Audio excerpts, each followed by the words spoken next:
It's like trying to reconcile myself to wanting to be a citizen, to wanting to be more than a consumer, and to act on that in a profound way is part of kind of the thing that slid me toward the dream of building a little house and having fewer possessions and living in community differently. It's like I wanted all of that. I wasn't sure how to make it happen, but I knew a little house was going to be a part of it. This is Peak Moment. We are living at a peak of human innovation, information, wealth, and health. But we're also at a peak of population and consumption, with rising temperatures and declining resources fueled by cheap oil and gas. Peak Moment Television, bringing you examples of positive responses to energy decline and climate change through local community action. Hi, welcome to Peak Moment. I'm Janaea Donaldson. I'm sitting in Dee Williams' little house. It has wheels, and it's in a backyard of a home in Olympia, Washington. Dee, thanks for joining me. Thank you. I'm honored. This is a wonderful space. I want to say we felt so welcome and warm. The smell of cedar and sun coming in. I know. Space. It's beautiful. That's why I'm still here 6 years later. And you made this yourself? I did. I built it in 2004, in the summer of 2004. And it took me about 3 months to pull it together. And Wait. Had you done building before? I had done home remodeling, not modeling, but remodeling. And so I had a lot of power tools, and I had some skill, and I had a lot of very knowledgeable friends who also helped me out. Let's go back to the sort of square one. What even led you to do this? I think there were a lot of different things, and I hang my hat on different reasons depending on the situation. So, in some cases, I've blamed a trip to Guatemala that I took, where I went down to help build a school and met some amazing people, and the people of Guatemala in the village that we were working, they're in this cycle of poverty. They're not getting out of that cycle, and it's challenging not to kind of compare your lot with their lot and kind of come to terms, or how do you kind of bridge the gap between haves and have-nots, and living inside. I was living in Portland, Oregon at the time, and was spending a lot of money remodeling my house, buying wood trim and gigas and, stuff really focused on increasing the value of my house as I was remodeling. And, I had just, right before I went to Guatemala, I had spent like $400 on wood trim for cove molding in one area in the living room. And it's like, that felt shameful. I was embarrassed by my wealth. And I got a complete spanking. Having to look at these people who were so generous with me in Guatemala and just kind of coming to terms with my own wealth. So, a part of the reason to downsize for me was to be able to hold my head up a little higher, to be able to kind of live the life that I felt was gifted and was on par, at least a little bit more, with how most of the world lives. So in my little house, I don't have running water, and I have a composting toilet. I don't have a shower. I have just a little bit of electricity, and a lot of those choices are based on how the rest of the world lives, and trying to have a mindfulness around that. So. It's a pain in the neck sometimes not to be able to take a shower whenever I want. Yes. But that's a good reminder that taking a shower is pretty much a really awesome, wonderful thing. It's a luxury. It is a luxury. And we take it all. I mean, in America, we take so much of this for granted, except more and more people who are becoming homeless may not be taking that for granted. Right. Why did you coming back to so you built, in a sense, your North American version of the small house, the tiny houses that you saw in Guatemala, sort of. Yeah, well, it's the same size, except that I don't have a family of 4 living in here. How big? Tell us. So this is from this wall to the wall behind you, that's about 6 feet 10 inches, and from this wall to the front door is about 11 feet 6.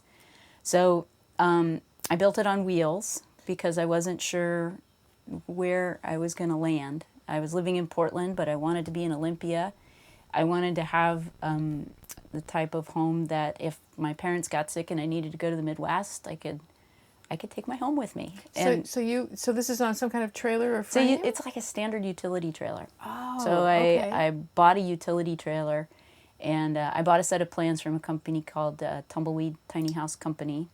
And, Jay Schaefer, the owner of that company, had just started to sell plans. He had built a little house very similar to this one. And so he became like my guru.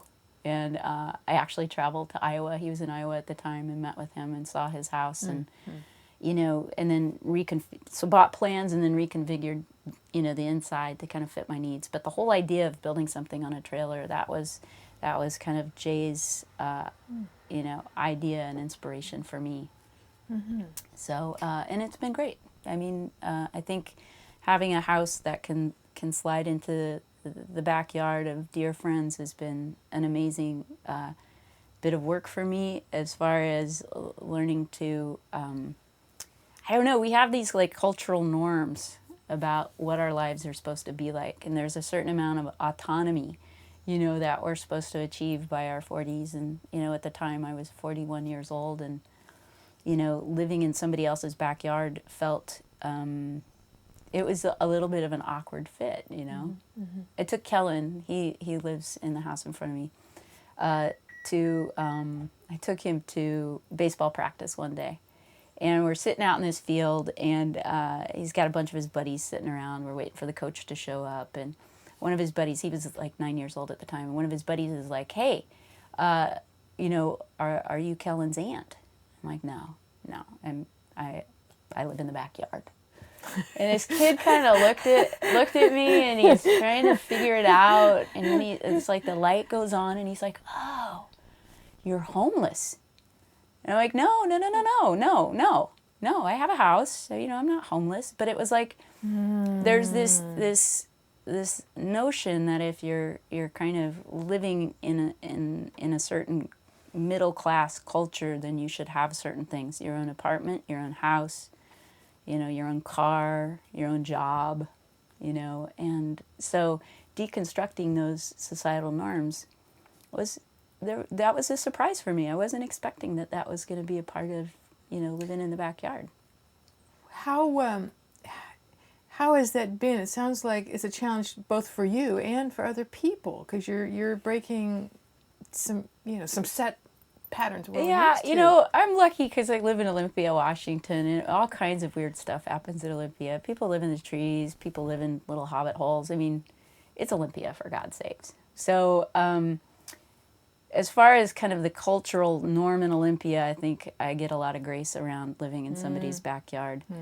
But there's definitely a cultural, I think, a sense of classism that comes with living on wheels. The whole, what people would call trailer trash, or you're somehow a lower, you have a lower income, or you have lesser opportunity in your life, or you've got some sort of serious issue that's held you back somehow, that you would choose to live in a trailer or an RV or your car or in somebody's backyard or under a bridge. I mean, that whole sense of like there's something not quite skookum to make that choice. So it's been really good to have that brought up for me so that I can feel comfortable with the choices I've made to live in this way.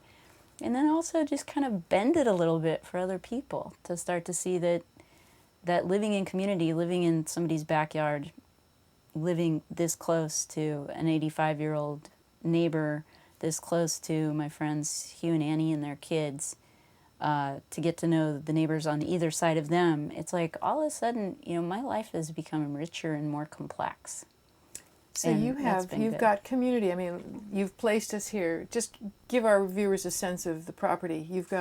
Tell us about the houses and the. Yeah. So essentially, when I built this house in 2004, I wasn't sure where I was gonna take it. I just knew that it would work out, and I kind of proxied some friends who had space. And Hugh and Annie were some of my friends, and I asked other people too. And essentially, kind of what sealed the deal for me living with Hugh and Annie, besides the fact that they graciously said, sure, we can give it a go. It's an experiment. We'll try it. That's cool. You know, and they checked in with the neighbors. They checked in with, you know, all of the family members, and everybody was willing to try this experiment. But essentially, you kind of come down an alley and slide back into the yard. I was, when we came down this alley, I thought, how in the world did you get? Yeah, when we walk around here? later, I'll show you kind of the way that it slides in, because it gives it a perfect orientation for rain and wind, and you know, it's a great spot for a lot of different reasons. But so I'm kind of pinched into the corner, and my friends Hugh and Annie and their kids live in a house that's kind of forward and to the right of mine, and they have a garage that's behind it. And then right in front of my house is Hugh's Aunt Rita, and she's 85 years old. So between our three households of Hugh and Annie and Kiva and Kellen and Rita and me and my dog Rudy, it's like, you know, we have this three households, independent and absolutely reliant on each other. You know, it's like, and not reliant from maybe the traditional sense, but I absolutely depend on Rita and Hugh and Annie and Kiva and Kellen to have a sense of home, to have a sense of belonging, and that sense of community has been, it's been awesome. It's been very sweet. So you've created your own community, partly just by bringing your little house My own here. family. Yay. My own family. Yeah. Sounds is- to me like they took that experiment. The experiment has worked for everybody in a way bigger than you'd all imagined. Yeah, I mean, I don't think any of us really knew what we were getting into. I mean, it was really set up like an experiment. Living in this house has been an experiment. You know, I wasn't sure. You know, you can brainstorm as much as you want about how much space you might need for cooking, or can you get used to a composting toilet? Are you going to be comfortable with, you know, crawling up a ladder every night to go to bed? To get up to your loft, your sleeping loft. Yeah, so you can second guess yourself on whether or not those things will work, but you really don't know until you try it on. And that's the beauty, I think, of good architecture, is coming up with a design that you bring to life from a drawing, and then you live in it long enough to see what works and what doesn't work and what's comfortable. And this little structure, for being so tiny, has turned out completely rocking me. I've been so surprised by how it continues to fit me. You know, it's like I still come home and I love the way it smells, I love the way it feels, and it's comfortable, you know? Well, the thing that's astounding for such a small footprint, I want to say, as a visitor, is, of course, the warmth of all the wood everywhere, you know, and the natural materials you've chosen. But by having it, you know, your pitched roof with enough room for your loft, there is a spaciousness that one doesn't find, say, in an RV trailer, which has only an 8-foot roof, and as well the natural materials that are comforting, that are warm. Right. So I really set out, I wanted to build something that was kind of environmentally friendly, to the extent that, you know, I have a bunch of salvaged materials in here. This actually came out of a friend of mine's uncle's house, kind of randomly, you know, and so I found this, so that dictated what was going to go on the rest of the walls and on the ceiling. And, you know, I pulled the kitchen counter, that was a pocket door that I got at a garage sale. The kitchen sink came out of a crawl space. The loft flooring came out of a house fire. You know, all of this stuff kind of came to be based on what I could find, or, you know, kind of doing the research on it. I've got shredded blue jean insulation in the walls. I was wondering what you had. How thick, how wide or thick are the walls? It's 2x4s. Standard 2x4. Standard 2x4s. And you've got insulation in ceiling as well. Floor. Yeah. All blue jeans. Yeah, it's insulated, and no, the floor has actually rigid foam. Okay. Because I was concerned about moisture. Yes. But and not enough. It's cold year round. It's great right now. So something you would do differently. More insulation. More insulation there. Would you consider something like hydroponic heating in the floors? I don't. If you have, I don't know if you have enough sun for solar. You know, anything called hydroponic sounds complicated. Okay. Okay. Well, yeah, I get it. You know, I mean, it's like, you know, I was building this myself, so I really had to stick inside my stay simple. You know, it's like I really wanted to try to strip myself to my bare bones in some ways, and do that in a way that gave you know, I love camping. You know, I love being outside, and I didn't want to be cold or wet or miserable. So trying to find that tension between really wanting to experience the world differently and at the same time feel at home. Cozy. And cozy. Safe, and yeah. Yeah. I mean, So, you know, no running water was one of those things where I was like, I could certainly do it. You know, I know my stuff well enough that I could do it. But I don't really need it. I don't really need running water. And same with electricity. You know, I kind of had this sense that I really needed to be off the grid. You know, I got 2 solar panels and a big giant battery, and, you know, had the system sized thinking that I was going to essentially have a very similar life to the life that I had in my big house as far as gadgets go. You know, I would have a DVD player, and I would, you know, have my laptop on, and I would listen to music while I was working on my laptop, and then I would charge my cell phone while I was working on the laptop listening to music, and then I would get up and make myself a cup of coffee and use a coffee grinder while I was listening to music, working on my laptop, listening to music.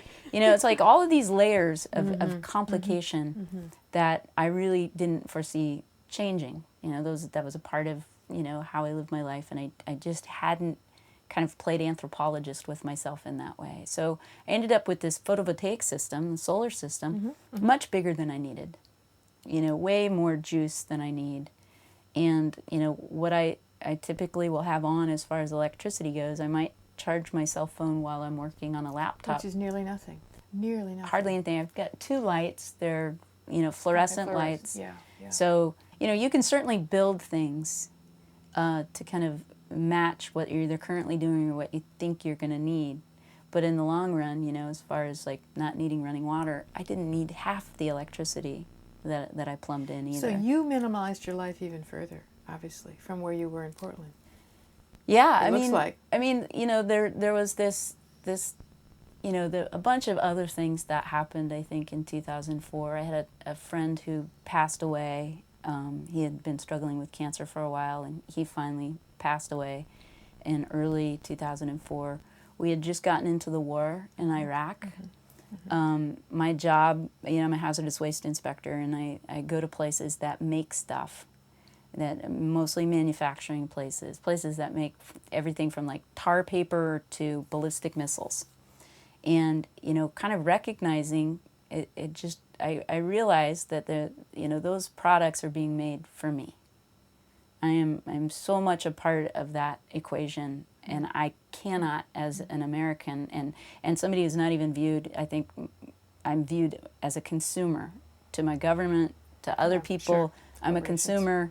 Yeah, it was like, I don't know if you remember Bush coming out after the 9/11 attack saying you need to get out and shop, you know, and it's like trying to reconcile myself to wanting to be a citizen, to wanting to be more than a consumer, and to act on that in a profound way is part of kind of the thing that slid me toward the dream of building a little house and having fewer possessions and living in community differently. It's like I wanted all of that. I wasn't sure how to make it happen, but I knew a little house was going to be a part of it.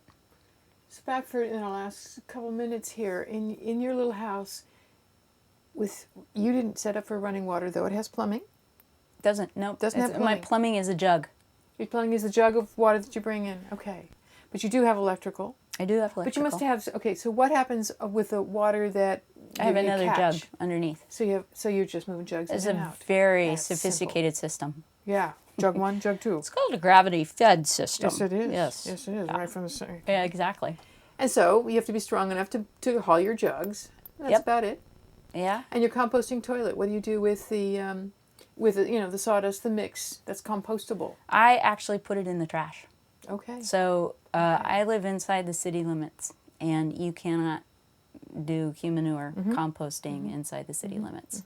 So, you know, part of the joy of being open about my living situation in the media is making sure I'm open with my living arrangement with the local code enforcement folks. And that's was going to lead my question. Yeah. Is this even legal to do? It is legal as long as I'm recreating. Aha. I try to laugh a lot here.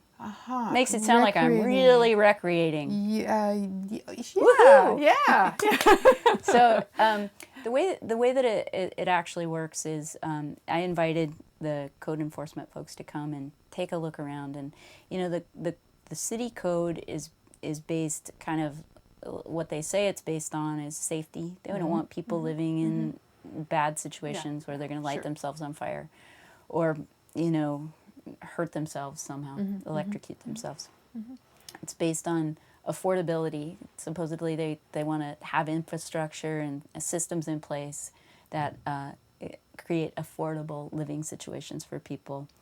And then at least from what I've seen, more and more cities are trying to work toward sustainable communities. And so the building code and zoning codes, city codes about how you live on your property is geared toward addressing all of that.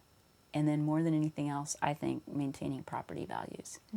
They don't want people pickling themselves away in little tar paper shacks and driving down the value of the house they're sitting behind. And that's a concern. People's homes are their investment. I totally understand that. You don't want to take money out of the pockets of somebody who's working very, very hard to pay a mortgage. So I totally appreciate that. So the city folks came out, there aren't any safety concerns. There aren't any, issues with, me not being green or sustainable or living in an intentional community.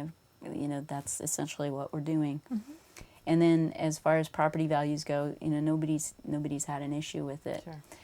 Trying to figure out how this little structure fits into the code was a bit of a challenge for them. Is it an RV? Well, not really.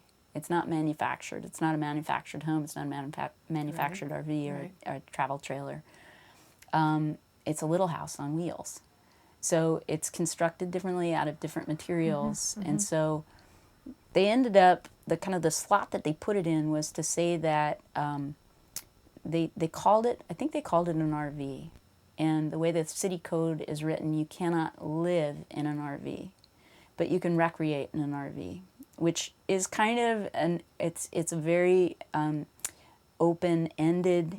The code enforcement officer has to apply discretion to a certain extent, and ultimately, I help caretake Rita. Part of the time. I'm out of town a part of the time. So I'm not living in this house every single day of every single month. And so given the fact that I'm kind of here and gone and caretaking somebody else, I meet the notion of recreating as opposed to living. So in our last minute or so, if somebody else was thinking of doing something like this, do you have advice for them? What you learned that was challenging or inspiring advice? The one thing that I think makes it or breaks it is a simple decision to do it, to take on the experiment and just go for it, to try it, to build it and try it and live in it and see what happens. I think I've been humbled and surprised and delighted by what I've been gifted by simply making a decision to do it. And it's opened me up and given me a life that it's the life that I dreamed I would have, where I'm engaged and I'm happy, and I don't fit into middle class, and I am middle class, and I have an opportunity to give money and time away in a way that most people don't discover until they're in retirement, or until they just make a decision and change it. It's like we only get this one little shot. It's like you got to just go for it, I think. So that would be my advice. It's great advice. Buck up. Go for it. You got one shot. Make it your best. Yeah. Live the life you dream. What I see is the kitchen counter with your sink and your hand-carried water and your gravity-fed catchment system. One burner, propane, and propane heater, right? So that you bring a little canister. I've got a canister outside, here, which is portable, right outside the like an RV. Yep. And I'm seated probably. Well, you can tuck storage under there. Yep, that's where my dog sleeps. And a storage closet kind of place. my lavish wardrobe, and and sleeping a loft. sleeping loft. Yep. And I see tons less storage than the standard American house or the RV. And so what Yeah. I'm going to ask is, where do you store other things, or do you have other things you need to store? Yes, Okay. I do. Well, you do that. I have tools, some power tools that I store in Hugh and Annie's garage. Okay. I've got some books at work that I can't seem to get rid of. I did count everything. I own 370 items right now, which is a little embarrassing. I counted the first time, and I was down to 300, and then I recounted, and I had missed quite a few. So essentially, trying to be mindful about how many things I own gives me permission to, like, if I get a new pair of pants or something like that, I'll get rid of a fork. I'm down to hardly any silverware now because it's the easiest thing to get rid of. I'm inspired as much by your sweet house as I am, I think even more so by what led you to do this, by your motivation, inspired by living that simply. It's like, it feels to me like having your needs met by community. You don't need to meet those needs with stuff. Yeah, I mean, I think stuff is a huge distraction from your character. That's the bottom line. It's like, who are you really? What's your path truly? And there's not, as you're stretched out on your dying bed, you're not going to imagine, gosh, I wish I had gotten that tchotchke. Could somebody please bring my tchotchke in here? Or, whatever your big house, whatever it may be that you've used to define who you are. You're going to want your friends and your family and the people that have held you up your whole life. You're going to want those people there with you in spirit and physically, and none of that other crap is going to matter. So, Dee, thank you. You got us down to what is essential. That's Thank right. you for that. Right on. You're watching Peak Moment, locally reliant living of what's essential. Dee Williams, my guest. I'm Janaea Donaldson. Join us next time.